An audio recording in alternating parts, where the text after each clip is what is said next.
Bradley Beal has been traded to the Phoenix Suns. It is breaking news according to Adrian Wojnarowski. The Washington Wizards are finalizing the trade to send All-Star guard Bradley Beal to the Phoenix Suns, sources tell ESPN. Beal will waive his no-trade clause to form a new Big Three duo with Devin Booker and Kevin Durant. Teams are still working through the actual framework, but Beal is headed to Phoenix in this deal. The Suns are expected to send Chris Paul, Landry Shamet, multiple second-round picks, and pick swaps to the Wizards. Phoenix have no available first-rounders to include in a trade. Beal's no-trade clause limited the Wizards' ability to make a deal. The deal should be finalized within a couple days, and we talked about this. So by them trading for Chris Paul, they chose this. They're going to waive Chris Paul, or they're going to call teams up and try to make it a 3-team trade where they send Chris Paul somewhere else. But if they can't find a team to willingly take on Chris Paul's contract, we will waive Chris Paul, allegedly, and move forward with trying to strip the roster down and rebuild. Because even though Michael Winger has suggested in Will Dawkins that they do like Kristaps Porzingis, and Kristaps has alluded that he's going to pick up his player option because it's more money than he'll get out on the market right now. Kyle Kuzma could be re-signed, as they don't want to let those guys walk away without compensation.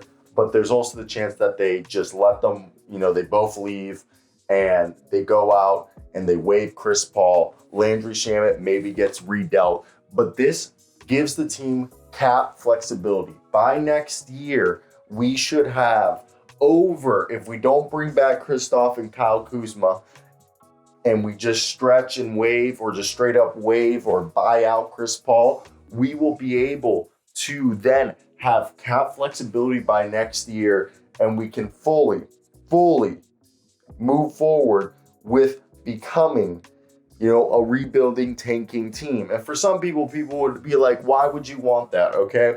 It's better than what we've had over the last couple of seasons. I'm a Wizards fan. Okay. And knowing that the deal around Chris Paul, what this does, okay? First off, shout out Phoenix. They keep DeAndre Ayton. Okay, DeAndre Ayton's boys with Bradley Beal. So they got a big four: Devin Booker, Kevin Durant, Bradley Beal, DeAndre Ayton, and then they'll fill out the rosters with, minimum contracts. But look, the deal centered around Chris Paul is telling us this. As a Wizard fan, okay, by Washington taking the CP3 Shamet package, it would signal a preference to try to clear future cap room as quickly as possible.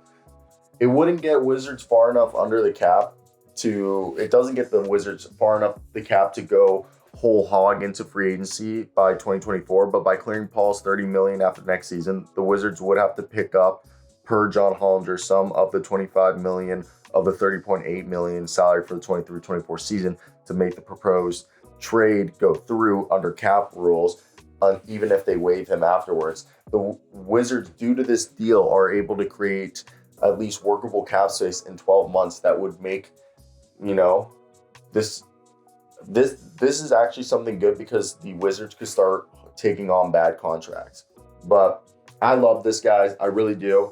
So excited. It's signaling a new era in Washington. Phoenix, you guys are actually legit contenders now, again. But you and Denver might be the best starting fives in the NBA. And I'm excited for everybody here. I want to hear your thoughts. I think this is one of those rare situations that I truly believe everybody here won. Okay? Seriously. I think everyone here won.